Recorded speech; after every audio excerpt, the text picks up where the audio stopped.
नमस्कार, mid cap बाजार में आपका स्वागत है। मैं हूं पूजा त्रिपाठी।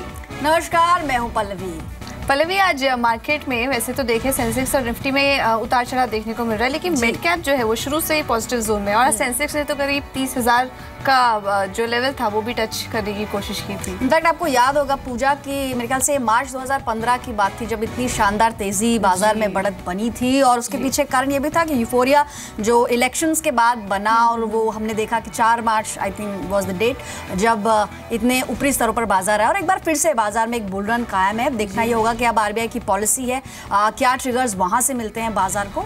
आज के सेशन में देखें तो 9250 के आसपास निफ्टी है, और साथ ही सेंसेक्स में भी 30,000 का सर आज छुआ है बाजार ने। एक अच्छी बढ़त के साथ फिलहाल ट्रेड हो रहा है, हालांकि अभी फिलहाल फ्लैटिश टोन पे ही कारोबार है। आज बाजार की इस तेजी में रिलायंस का काफी बड़ा हाथ है। 1400 का स्तर भी रिलायंस ने पार कर लिया है। लेकिन अगर थोड़े गिरने वाले स्टॉक्स की बात की जाए तो आईटी के लिए शायद अच्छा दिन नहीं है। जिस तरह की पॉलिसीज और अनाउंसमेंट्स ट्रंप गवर्नमेंट से आ रही है, आईटी स्टॉक्स में थोड़ा प्रेशर आज के सेशन में बन रहा है। आईटी इंडेक्स ऑलमोस्ट आधा % नीचे ट्रेड कर रहा है। वहीं अगर हम ऑयल एंड गैस की बात करें तो यहां पर एक अच्छी बढ़त बनी हुई है, रिलायंस उनमें से सबसे ज्यादा है। साथ ही मिड कैप के भी कुछ आज गेनर्स और लूजर्स देख लेते हैं। आज के सेशन में मिड कैप जैसे आपने कहा कि एक बढ़त बनी हुई है। साथ ही अगर हम बात करें मिड कैप इंडेक्स में आज जहां पर गेनर्स हैं तो गुजरात पीपलवाव ऑलमोस्ट 7% के गेनर यहाँ पे देखने को मिल रहा है। अभी रियल्टी स्टॉक्स में भी अच्छी बढ़त बनी हुई है। इसके अलावा रिलायंस कम्युनिकेशन, एनसीसी जैसे स्टॉक्स हैं जहां पर मिड कैप में अच्छी बढ़त देखने को मिल रही है। बाजार के बड़े एक्सपर्ट क्या मान रहे हैं अभी सुन लेते हैं।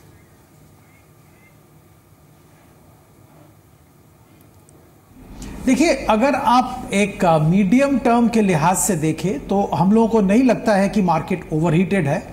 हाँ, ये बात सही है कि अभी Q4 के नतीजे आने वाले हैं। मॉनसून का जो मेट्रोलॉजिकल डिपार्टमेंट का प्रेडिक्शन वो आने वाला है।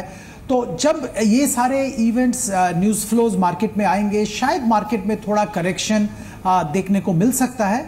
बट हम लोगों को लगता है कि that will be an opportunity to buy. अभी भी मार्केट में बहुत सारे ऐसे अच्छे शेयर्स हैं जहां पे वैल्यूएशन रीजनेबल लग रहा है और वहां पे खरीदारी की जा सकती है। आने वाले दिन में आप देखिए, अभी भी मार्केट में पूरा जो मार्केट का पोटेंशियल है वो एक्सप्लॉइट नहीं हुआ है, क्योंकि अभी भी डोमेस्टिक कैपेक्स की शुरुआत ढंग से नहीं हुई है।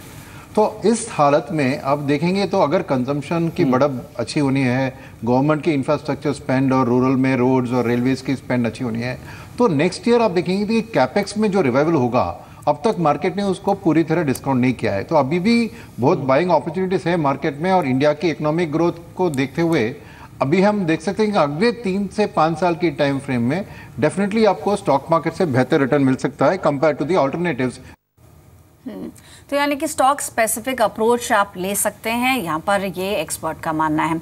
आज के सेशन में अगर देखें पूजा तो आज रियल्टी स्टॉक्स में भी अच्छी बढ़त देखने को मिल रही है। शोभा ऑलमोस्ट 14% के गेंस का दिन के ऊपरी स्तर पर है। गोदरेज प्रॉपर्टीज में भी 10% तक का इजाफा देखने को मिल रहा है। इसके अलावा अगर रियल्टी स्पेस में ही देखें तो आज गुजरात, इसके अलावा यूनिटेक आज के सेशन में 6% की बढ़त के साथ ट्रेड कर रहे हैं। इंडिया बुल्स रियल एस्टेट यहाँ पर भी 5% से ज्यादा की तेजी देखने को मिल रही है। नितेश एस्टेट्स देखिए करीब 12.5% की बढ़त इस स्टॉक पे है। नितेश एस्टेट का काउंटर भी आज अच्छी खासी रैली स्टॉक में देखने को मिल रही है। इसके अलावा डीबी रियल्टी यहाँ पर भी तेजी है। इनफैक्ट जो बाजार को आज पुल कर रहा है वो रियल एस्टेट काउंटर इंडेक्स की बात करें तो करीब 3.5% की मजबूती के साथ ये इंडेक्स इस वक्त कारोबार कर रहा है। उसके इनफैक्ट रिलायंस में भी आज काफी अच्छी तेजी देखने को मिल रही है। 1400 का स्तर सुबह से हम बात कर रहे थे। तमाम ब्रोकरेज हाउसेस भी काफी बुलिश थे इस स्टॉक को लेके, उसमें भी एक अच्छी रैली आज के कारोबारी सत्र में देखने को मिल रही है। इनफैक्ट अगर बड़े ग्रुप्स की बात करें तो अदानी ग्रुप के स्टॉक्स पर एक बार नजर डाल लेते हैं। आज अदानी ग्रुप के स्टॉक्स में भी अच्छी बढ़त बनी हुई है। अदानी ट्रांसमिशन ऑलमोस्ट 4.5% के साथ ट्रेड कर रहा है। अदानी एंटरटेनमेंट, अदानी पावर, इन सभी अदानी ग्रुप के शेयरों में एक अच्छी बढ़त बनी हुई है। आप भी किसी शेयर पर अगर सवाल पूछना चाहते हैं तो क्विकली तरीका बता देते हैं। आप हमें टोल फ्री नंबर पर कॉल करें या फिर फेसबुक और व्हाट्सएप के जरिए भी अपने सवाल हम तक पहुंचा सकते हैं। हमारे साथ आज के एक्सपर्ट राजेश सतपुते जुड़े हैं। अपना सवाल उनसे हम शामिल करेंगे। फोन लाइन पर नीरज है अपना सवाल पूछने के लिए। नीरज जी नमस्कार, पूछिए क्या सवाल है एक्सपर्ट से। नमस्ते, मैंने ये दुश्मन फार्मा अपना 245.3 पे 311 शेयर परचेज किए हैं, तो इसके लिए मुझे होल्ड करना चाहिए कि अभी सेल करके निकल जाना चाहिए? कितना टाइम दे सकते हैं दुश्मन फार्मा को? अभी दे सकता हूँ 3-4 मंथ के आसपास। ठीक है राजेश, दुश्मन फार्मा 331 पर पहुंचा है। इनकी खरीद है 245 के आसपास की। मुनाफा हो रहा है, क्या करना चाहिए अभी इन स्तरों पर? देखिए ओवरऑल अगर आप यहाँ पे फार्मा सेक्टर देखो तो उसमें से जो आउट परफॉर्मेंस है वो डिशमन फार्मा में है, और यहाँ पे जो बड़े हेवी वेट्स है जैसे ब्लू चिप हेवी वेट्स जैसे कि डीवीज है या डॉक्टर है, तो वहाँ पे देखिए कहीं ना कहीं एक सेलिंग है। तो मुझे लगता है कि pharma is a mix batch. लेकिन अगर आप डिशमन फार्मा का प्योरली यहाँ पे चार्ट देखें तो मुझे लगता है कहीं ना कहीं ये जो रैली है 330 के ऊपर थोड़ी फिजल आउट हो सकती है। तो मैं यही कहूँगा उनमें कि अगर यहाँ पे आपका जो नज़रिया था एक मीडियम टर्म का, तो मुझे लगता है कहीं ना कहीं प्रॉफिट टेकिंग करनी चाहिए। काउंटर को देख के लगता है कि यहाँ पे कहीं ना कहीं एक बार के लिए करेक्ट होगा। रफली मुझे लगता है 270 से 280 तक का एक फॉल आ सकता है। तो अगर आपके पास पोजीशन है तो थोड़ा यहाँ पे लॉन्ग लिक्विडेशन करिए। ओके, तो 217 से 220 तक के लेवल से स्टॉक में देखने को मिल सकते हैं। अगली कॉलर हमारे साथ दिल्ली से जुड़े हैं श्याम। गुड आफ्टरनून, पूछिए अपना सवाल। हेलो जी, कौन सा स्टॉक है आपके पास? हाँ जी नमस्कार जी, मेरे नमस्कार। पास ओबीसी है 500 शेयर, करीब मैंने 2 महीने पहले लिए थे 130 में। ओके, तो मेरा ओरिजिन लंबाई है 2 साल 3 साल का। मैं ये जानना चाह रहा कि 2 साल में कितना करीब पहुंच जाएगा, ये 1 साल का भी टारगेट अगर सही मिल जाए तो। 1 साल का नजरिया है आपका ओबीसी? हाँ 1 साल का नहीं, मैं है लॉन्ग का ही, पर 1 साल का अगर पता लग जाए 2-3 साल में सोच रहा अगर अच्छा शेयर आप सजेस्ट करोगे मैं लंबे टाइम भी रख सकूँ। ठीक है। राजेश, इनके पास ओबीसी है, लंबी अवधि का नजरिया है, और इसके अलावा अगर कोई और स्टॉक आप सजेस्ट करना चाहें पब्लिक सेक्टर बैंक से तो उसमें भी ये ओपन है, वहाँ पे भी खरीदारी कर सकते हैं, क्या राय होगी? देखिए ओबीसी का वैसे लंबा जो आप लंबे टारगेट्स के बारे में सोच रहे हैं, मुझे लगता है 210 का इसका एक पोजिशनल टारगेट बनता है for years time. As far the short term is concern मुझे लगता है 140 के आसपास 138-140 के आसपास का इसका बेस फॉर्मेशन है, और जिसका टारगेट बनेगा रफली 160 का। सो एक्सक्यूज़ मी, अगर यहाँ पे शॉर्ट टर्म है 160-65 के आसपास एक बार बुक करें तो मुझे लगता है वो बेहतर विकल्प होगा। अगर आपको उसे मेंटेन करना है तो करेक्शन पे आप फिर से आपको री एंट्री अपॉर्चुनिटी मिलेगी, क्योंकि मुझे लगता है कहीं ना कहीं पीएसयू बैंकिंग जो है या यू कैन से जो बैंक इंडेक्स है वो थोड़ा सा ओवरबॉट लगता है। तो मुझे लगता है कि 140 का जो स्तर है वहाँ से जो रैली 160 तक आएगी वहाँ पे एक बार के लिए आप प्रॉफिट टेकिंग कर लीजिए। चूँकि आपको ओबीसी होल्ड करना है over a longer period of time, एक करेक्शन मिले जो डिप मिले एक बार के लिए फिर से आप कॉल करिए, फिर से रिव्यू ले लीजिए। मुझे लगता है कहीं ना कहीं आपको री एंट्री अपॉर्चुनिटी मिलेगी, और आपका जो 210 का लक्ष्य रहेगा 1 साल के लिए वो आप हासिल कर पाओगे। ऑलराइट, तो बने रहने की सलाह है, लॉन्ग टर्म के लिए इसे होल्ड ऑन करके रहें। फोन लाइन पर हमारे साथ गजेंद्र जुड़े हैं बेंगलुरु से। नमस्कार गजेंद्र जी, पूछिए क्या क्वेश्चन है आपका? नमस्कार मैम। मेरे पास एडलक्स है मैम, जो मैंने 79 के ऑल लेवल पे खरीदा है, एवरेजिंग किया अच्छा, एवरेजिंग किया आपने, ठीक है। एवरेजिंग किया उसको 135 शेयर से मैम, और मेरा नजरिया उसमें 6 महीने का मैम। ऑलराइट, क्लोज टू 100 के आसपास इनकी खरीद है, 84 का स्तर देखने को मिल रहा है। अलग अलग स्तरों पर इन्होंने खरीदा है। राजेश, अभी लॉस मिनिमाइज करने के लिए क्या करना चाहिए एडलैब्स के अंदर? देखिए मुझे लगता है कि first of all averaging strategy जो हम लोग रेकमेंड करते हैं वो ज़्यादातर लार्ज कैप में होता है, कि जहाँ पे हमें पता है कि फंडामेंटल्स में ज़्यादा डेंट नहीं आएगा, अगर आता भी है तो हमें पता है कि इन्हें एग्जिट मिले। एडलैब्स में मुझे लगता है कि वो कंफर्ट मुझे है नहीं, लेकिन फिर भी टेक्निकली अगर मैं यहाँ पे आपको डेफिनेटली कहूँगा कि आप 78 का एक पोजिशनल स्टॉप लॉस डाल दीजिए। पैटर्न इतना बुरा भी नहीं है, मुझे लगता है अपसाइड में रफली 94-95 का जो लेवल है वो एक बार के लिए टेस्ट करेगा, जहाँ पे आप प्रॉफिट टेकिंग कर सकते हैं। ओके, अगले कॉलर हमारे साथ गाजियाबाद से जुड़े हैं अंकुश। अंकुश, पूछिए अपना सवाल, कौन सा स्टॉक है आपके पास? मेरी हेलो जी अंकुश, पूछिए। मैडम एक तो कॉल डिस्कनेक्ट मत कीजिएगा, और मेरे पास ना आईडीएफसी बैंक के 1200 शेयर है 62 के रेट पे, काफी टाइम हो गया मैं होल्ड कर रहा हूँ, ये जा ही नहीं रहा है ऊपर। ये कब लिया था आपने ये स्टॉक? ये हो गया मेरे को लगभग 4 मंथ हो गए, लगभग उसी के आसपास इस वक्त ट्रेड कर रहा है। और कब तक आप इसे होल्ड कर सकते हैं? मैं इसे होल्ड कर सकता हूँ 6 मंथ तक। ओके, राजेश, इनके पास आईडीएफसी बैंक के 1200 शेयर्स हैं, 62 के भाव पर इन्होंने खरीदे थे, इस वक्त उसी लेवल के आसपास ही ट्रेड कर रहा है, तो क्या राय होगी, बने रहें या यहाँ से एग्जिट कर लें? देखिए अगर आप ओवरऑल आप देखो तो आईडीएफसी में उतना आउट परफॉर्मेंस नहीं है compare to other bank. In fact PSU में भी पुल बैक देखा, आईडीएफसी में अभी भी नहीं है। हालांकि इसका जो टेक्निकल सपोर्ट लेवल है वो रफली 59 के आसपास है, और उसको खुद एक मेंटेन कर रहा है। सो यू कैन से 59 के ऊपर IDFC का जो बायस रहेगा वो पॉजिटिव रहेगा। IDFC बैंक का अपसाइड में रेजिस्टेंस जहाँ पे सप्लाई दिखेगा 64-65 के आसपास। मैं इनफैक्ट ये कहूँगा कि अगर आप पॉसिबल है तो IDFC बैंक से ज़्यादा मुझे IDBI ज़्यादा अच्छा लगता है, चूँकि आपके प्राइस के आसपास है। सो यू कैन स्वैप, एक निकाल के दूसरा आप ले सकते हो। IDBI बैंक देखिए मुझे लगता है कि 74 का इसका 200 DMA लेवल है। अगर आप वीकली बेसिस पे भी चार्ट देखो तो इसका जो 200 DMA लेवल बनता है वो 72 पे बनता है। तो यू कैन से 72 एंड 74 ये इसका एक्यूमुलेशन पॉइंट हो गया।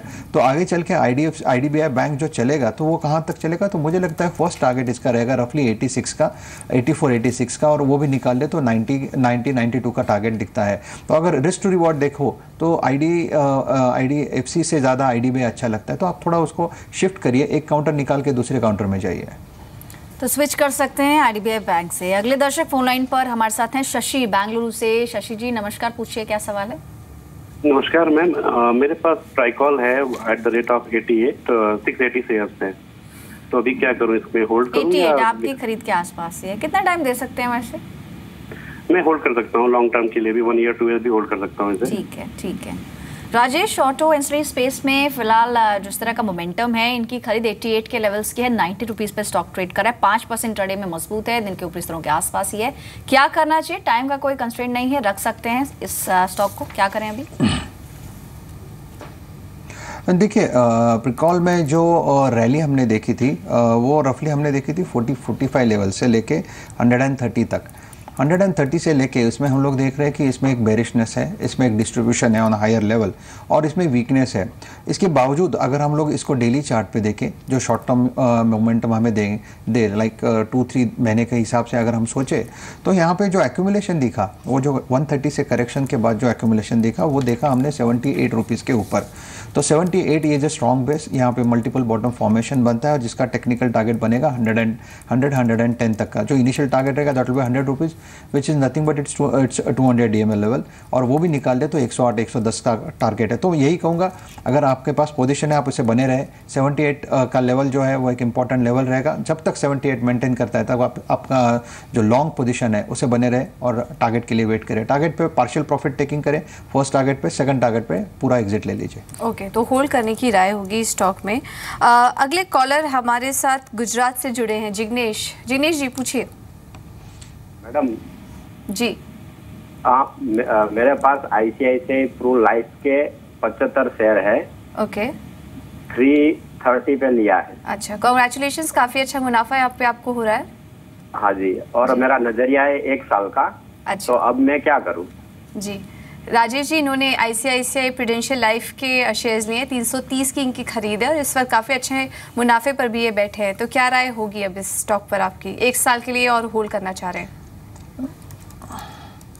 देखिए, फर्स्ट ऑफ ऑल मुझे लगता है कि it's one of the counter की जो मार्केट को एक सपोर्ट भी दे रहा है, और इनफैक्ट नॉट मार्केट को लीड कर रहा है मिड कैप काउंटर्स में। अगर आप ICICI बैंक देखो तो उससे ज़्यादा बेटर ये है। हालांकि टेक्निकली यहाँ पे मेरे पास ज़्यादा डेटा नहीं है तो मैं यहाँ पे बोल नहीं पाऊँगा, नया लिस्टिंग है, तो what we need is historical data, at least 1 साल का डेटा मेरे सामने होना चाहिए। तो मेरे हिसाब से इसमें फंडामेंटल व्यू ले तो ज़्यादा बेहतर होगा। लेकिन टेक्निकली मैं यही कहूँगा, काउंटर में स्ट्रेंथ है, काउंटर में अभी तक वीकनेस नहीं दिख रहा है। मे बी 370 तक डिप ले सके, लेकिन वो ट्रेड करने के लिए नहीं है, क्योंकि आप पोजिशनल सोच रहे हो। तो इट्स बेटर आप इस पर फंडामेंटल व्यू ले। ऑलराइट, तो फंडामेंटली स्ट्रॉन्ग कंपनी है पेरेंट कंपनी ICICI बैंक, तो यहाँ पर फिलहाल आपको मुनाफा हो रहा है, लंबी अवधि के लिए इसे होल्ड ऑन कर सकते हैं। फेसबुक के जरिए भी कुछ दर्शक हैं जो अपने सवाल पूछना चाहते हैं। एक सवाल आया हिमालय मुखर्जी का जामनगर से, अशोक लेलैंड को लेकर इनका क्वेश्चन है। राजेश, 200 स्टॉक्स इनके पास 96 के तौर पर लिए हुए हैं, इनकी खरीद से काफ़ी नीचे आ चुका है, नुकसान में है, क्या करना चाहिए अभी इनको अशोक लेलैंड में? देखिए, मुझे लगता है कि अशोक लेलैंड पे लास्ट टाइम पे बात हुई थी, we were expecting a correction up to 80 level, 81 तक का लो दिखता है। तो मुझे लगता है कि कहीं ना कहीं ये करेक्शन अभी ओवर हो चुका है। करेक्शन का जो स्टार्ट था वो 95 से था, सो 95 to 80 that was the correction का एक लेग था। मुझे लगता है कि अभी फिलहाल के लिए इसमें जो रिस्क था वो थोड़ा कम हुआ है और यहाँ से टेक्निकल पुल बैक डेफिनेटली आएगा। इसका जो रेजिस्टेंस रहेगा वो रफली first resistance should be 89 level अगर निकाल दे तो नेक्स्ट रेजिस्टेंस रहेगा 91 पे। लेकिन आप जो सोच रहे कि इसमें रैली आएगी क्या, तो मुझे लगता है 91 अगर पार करे यानी ब्रेकआउट देता है तभी जाके इसमें एक बड़ी रैली आएगी, नहीं तो मुझे लगता है 91 तक ये पुल बैक फिजल आउट हो सकता है और आप फिर से इसका जो लो है वो देख पाओगे। तो मुझे लगता है फिलहाल के लिए आप इसे होल्ड रखें। स्टॉप लॉस मैं पर्टिकुलरली यही बोलूँगा 80 के ऊपर जितना मेंटेन करे उतना बेटर है। अपसाइड में 91 तक का एक एग्जिट रैली अपॉर्चुनिटी मिलेगा, उसे आप यूज़ करिए। ओके, तो स्टॉप लॉस 80 के ऊपर मेंटेन करिए और टारगेट यहाँ पर आपको 91 तक के देखने को मिल सकते हैं। होल्ड करने की राय होगी अशोक लेलैंड में। हमारे पास फेसबुक से और भी काफ़ी सवाल आ रहे हैं। एक मैसेज आया हमें अविनाश त्रिपाठी की तरफ से। इन्होंने बोदल केमिकल्स के 200 शेयर्स लिए हैं 149 के भाव पर और यहाँ पर भी इनको अच्छा खासा मुनाफा हो रहा है। राजेश, क्या राय होगी स्टॉक में आपकी? Which one? I forgot. Which chemical? Bodal Chemicals. Name of the script, please. Rajesh, बोदल chemical. I couldn't trace it out.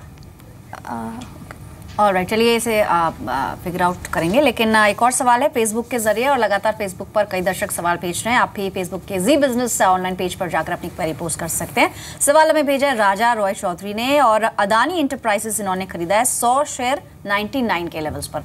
आज अदानी ग्रुप के शेयरों में एक अच्छी बढ़त भी देखने को मिल रही है। अदानी इंटरप्राइजेस इन पर्टिकुलरली कैसा लग रहा है आपको? देखिए अडानी में ओवरऑल आप देखो Adani, even Adani port, Adani enterprises बहुत अच्छा ट्रैक्शन है, मोमेंटम भी बहुत अच्छा है, चार्ट भी स्ट्रेंथ दिखाता है। यहाँ पे वीकनेस बोलने जैसा अभी तक तो फिलहाल कुछ नहीं है। इनफैक्ट सिर्फ इसमें एक ही कंसर्न है कि हम देख रहे हैं रफली 75 लेवल से लेके ये ओवरबॉट टेरिटरी में है और ओवरबॉट में कंसिस्टेंटली इसमें शॉर्ट कवरिंग रैली आ रही है। हालांकि यहाँ पे जो रेजिस्टेंस बनता था वो रफली 110 के आसपास था। मुझे लगता था 110 111 पे अटकेगा, लेकिन नहीं, अभी भी उसमें मोमेंटम है। आप इसे बने रखें। आप स्टॉप लॉस जो है 105 का रखें। अपसाइड में if I am not wrong अगर रैली चलती रही तो आपको 130-32 तक का भाव मिल जाएगा। तो स्टॉप लॉस के साथ आप इसे फिलहाल के लिए होल्ड रखें। ओके, तो स्टॉप लॉस 105 का और 130-132 तक के लेवल से स्टॉक में देखने को मिल सकते हैं। होल्ड करने की राय होगी अदानी एंटरप्राइजेस में। और पहले भी हम बात भी कर रहे थे सुबह कि अदानी ग्रुप की तमाम कंपनियों में एक अच्छी रैली देखने को मिल रही है। Adani group, Adani port, Adani enterprises सभी में एक अच्छी रैली देखने को मिल रही है। तो और आगे मोमेंटम बरकरार रहने की भी उम्मीद है। फेसबुक से हमें एक और दर्शक ने मैसेज किया है, सैम लखानी। इनके पास हिंदुस्तान जिंक के 350 शेयर्स है, 300 रुपये के भाव पे इन्होंने ये शेयर लिए हैं। राजेश, क्या राय होगी हिंदुस्तान जिंक में आपकी? देखिए मुझे लगता है कि मेटल सेक्टर आप ओवरऑल देखो तो बहुत अच्छी रैली मेटल सेक्टर में हमने देखी पिछले 6 महीने से। और इनफैक्ट एक बेयर ट्रैप हमने देखा था बॉटम लेवल से, वहाँ से कंटिन्यूसली हम लोग मेटल में बाइंग कर रहे हैं। लेकिन कहीं ना कहीं मुझे लगता है कि मेटल सेक्टर एक टॉप आउट हो चुका है। यहाँ पे डिस्ट्रीब्यूशन जो है वो अभी शुरू है। और मेटल सेक्टर में जैसे हिंदुस्तान जिंक की पर्टिकुलर बात करें तो मुझे लगता है 292 करंट मार्केट प्राइस है। Max it can go up to 298 to 300 जहाँ पे आपको एग्जिट लेना है, क्योंकि मुझे लगता है कि मेटल सेक्टर की रैली यहाँ पे फिजल आउट हो जाएगी और यहाँ से करेक्शन जो है वो चालू होगा। लिटिल अर्ली मैं ये बोल रहा हूँ क्योंकि इसे टेक्निकली इससे निगेटिव डाइवर्जेंस जो टॉप पे दिखता है, this is an early indication. और जिसका अगर हिंदुस्तान जिंक की बात करें तो मुझे लगता है कि 270 268 to 270 का एक करेक्शन अभी भी इसमें बाकी है। उसके बाद एक छोटा मोटा pull back, but this is a pull back की जहाँ पे आपको लिक्विडेशन करना है। So this is an exit call. आप वेट करें, स्टॉप लॉस रखें रफली आपके लिए 288 का और ऊपर में 298 300 के आसपास मिले तो एग्जिट कर लीजिए।